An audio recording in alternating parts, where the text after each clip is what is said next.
Welcome back again, YouTube. This is Don again with Eastern CT Vaper.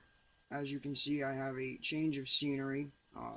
Decided to try and film this for once up in my bedroom in my apartment. So today I've brought you guys here for another review, and today's review is on the SMPL Mech Mod. It's a very simple, basic device. There's really not much to go over, so as we always do, we are going to take a dive down to the table, break the box open, show you just how basic and simple this is. Before we do that, though, we need to hit the credit.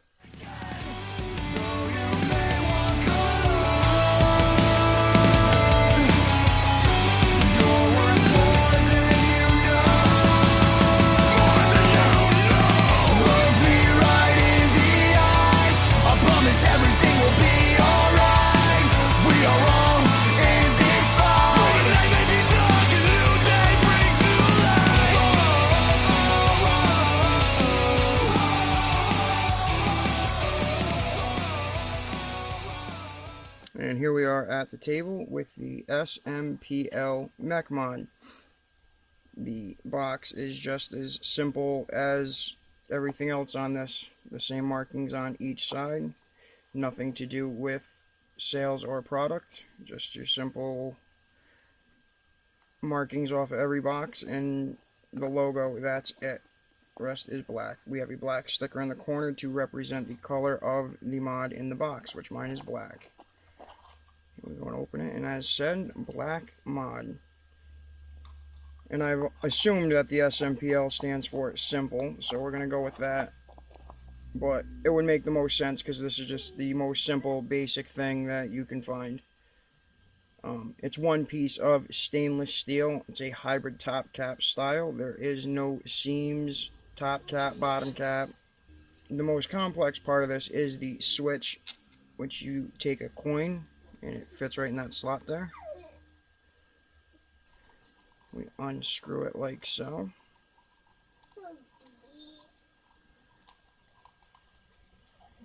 And this is as complex as it gets. You can see straight down through there. There's no seams, switches, gizmos, gadgets. One piece of stainless steel that was bored out and chiseled down, and yeah, you know where we're going with this. So the most complex part of this is this switch. You can see the Epic and Cursive Design Studios, SMPL, made in USA. We have some vent holes. The slot for a fingernail would fit, a flathead screwdriver, even a coin.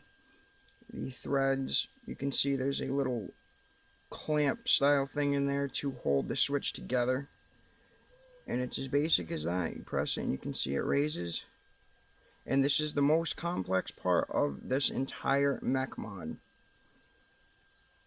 The rest is just simple, basic. It is what it is. Okay. To get this device working, we take our 18650 battery, with the pink on it from the Subbox Nano review that I did. Okay. We take our positive, and that's going to go in first, like so.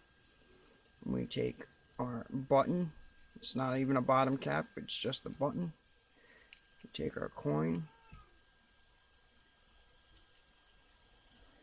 screw it in like so, just give it a little bit of snug, and that's as easy as it is.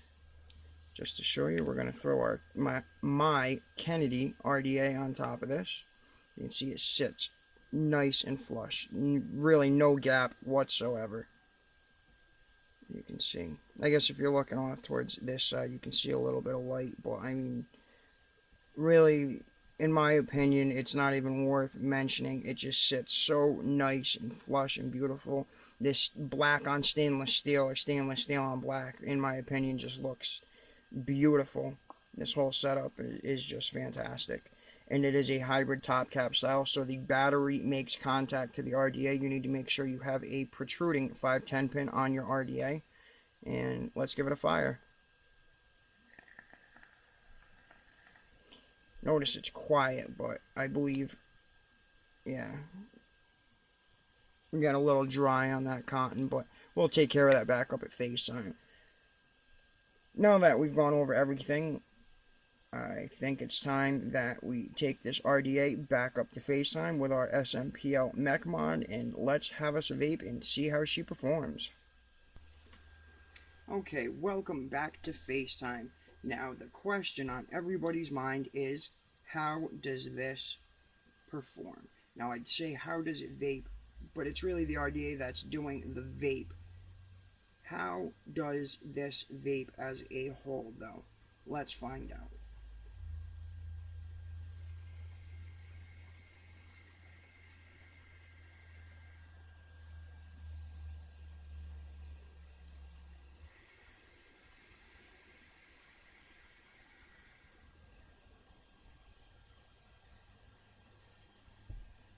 It performs, and it performs well.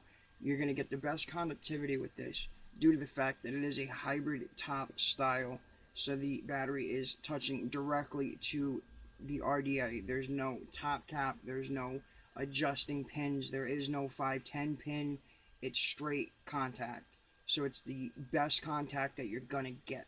Okay, let's go over some pros and cons for this device. Now, it's very minimal on either side due to the fact that there is no gizmos, gadgets, whistles, or bells. It's just very, very simple, very basic. Okay, I've probably got about one pro and one con each, so we'll start off with the pro. Is the fact that there is no bells and whistles. It's one piece of stainless steel with a button, and the button is the most complex part, which it is not. It's a button with a spring in it. It's so basic, simple. And with that as a pro, it's fairly light too. With the battery and the RDA on it, it's really not even weighty, and it feels small. I mean, for an 18650 device, usually they're a little bit bigger, and as you can see to the bottom of my hand here, we'll call it sitting just about flush with it. It's the length of my hand. It's very, very compact in my opinion for an 18650 device, but again, it's so basic. There's no extra top cap giving it height, or a bottom cap giving it any less or more height there. There's no extras to give it bulk or anything. It's one solid piece of stainless steel, again, like I've stated. Okay, going into cons now, though, is the fact that it is a hybrid top cap, so your RDA has to have a protruding 510 pin. If not, it will not work. So not all RDAs have a protruding 510 pin. So not all your RDAs will be compatible with this device, unfortunately. But some people are willing to look past that for the fact that you don't have any pins or anything else, 510 pin adjustments, none of that. And even with that, I guess we could put into the pros category, is there is no adjustment. You put your battery in and screw your switch all the way down. That's it. Very simple. Okay. Going to the scenario now that if all my vape stuff was to get trashed tonight, say my wife came in pissed off at me and she destroyed everything that I own, and I needed to start my collection over tomorrow, needing a mech mod, would I go out and purchase the SMPL mod first? And my opinion with that is yes, I would. I enjoy it. I like how compact it is. I like how basic and simple it is. It's just a very basic, easy thing. I would recommend this to a intermediate vapor. Now, I wouldn't recommend it for a beginner because going straight from smoking, I wouldn't recommend going right into sub-ohm and lung-hitting devices and straight power like this. But for an intermediate that possibly has been vaping on some tanks for a while and is looking for that next step, I think that this is perfect. You don't have to, again, worry about adjustments or nothing. It's just a battery in and go. Although you do need to have a protruding 510 pin, I believe at an intermediate level vape, you would know this, or at least know that about what you're getting, know your product when you get it, know what you're doing with it, and not just going blind, because using 18650 batteries and all these devices, if you're not safe about it and you do not have the knowledge required, you can have a very bad day. Batteries can explode. I'm sure you've seen it in the news, and it's not, I shouldn't say it's not manufacturer fault, but 9 out of 10 times there's probably some misuse by the consumer. Okay, a lot of times batteries will explode because you put them bare in your pocket and there's chains short circuiting it, or there's a cell phone in there with it and electronics are combining. As long as you're safe with what you're doing and you have the safety knowledge that's needed, you should be fine. There is the possibility of a manufacturer defect, but if you're using the utmost safety to your disposal, then even in a bad situation, you should be able to safely handle it. Okay, now if you are interested in purchasing the SMPL mod, now it is a bit of a pricey device. If you are looking for the authentic, okay, I have found it. I will put a link in the description below, but you can find this at Vaper DNA at vapordna.com. Okay, it is $119.99, so you're looking at about $120 for this device.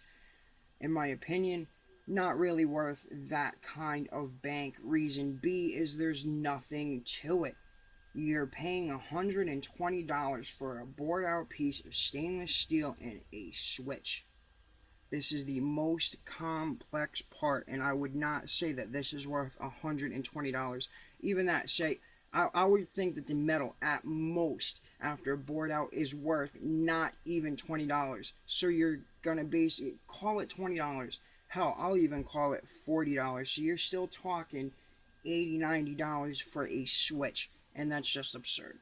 I really feel, in my opinion now, this is not a fact, but in my opinion, I feel that a clone would be very acceptable for the fact that, in as an example, in most other mech mods, you have a 510 pin. Now, in a clone, they would most likely dumb it down, and what I mean by that is use cheap copper or a cheap gold-plated pin, very cheap. With an authentic, it would be, the top of the line, the bulkiest, the baddest, the best. When you go to clones, they dumb it down and they use cheaper products and flimsier metals just to save a penny. Now with this, there's no, what is there to, it's stainless steel. You can't really dumb down stainless steel. A metal is a metal, and if the metal is used, fine.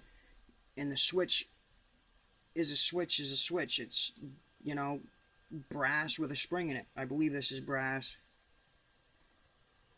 It looks to be brass to me. I have not seen it posted or labeled anywhere, so from the looks of it, I'm going to assume brass. Now, if you are on a budget and are interested in this mod, I have found a decent clone at esiggity.com for $29.99, $30.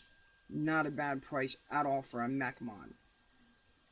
I have found it even cheaper though. If you go to fasttech.com, it is $11.29. Now that is a steal for a mech mod.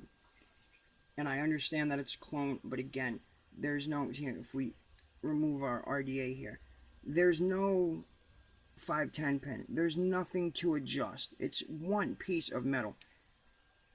It explains itself. It speaks for itself. You be the judge, though. $11.29, fasttech.com. Link will be in the description. esiggity.com. $29.99, $30. Link will also be in the description. Or an authentic. And I can almost guarantee that it would be the same as the clone. I bet you would not even be able to tell the difference. And the authentic is priced at, again, $119.99. You're looking at $120 at vapordna.com. The link will be in the description.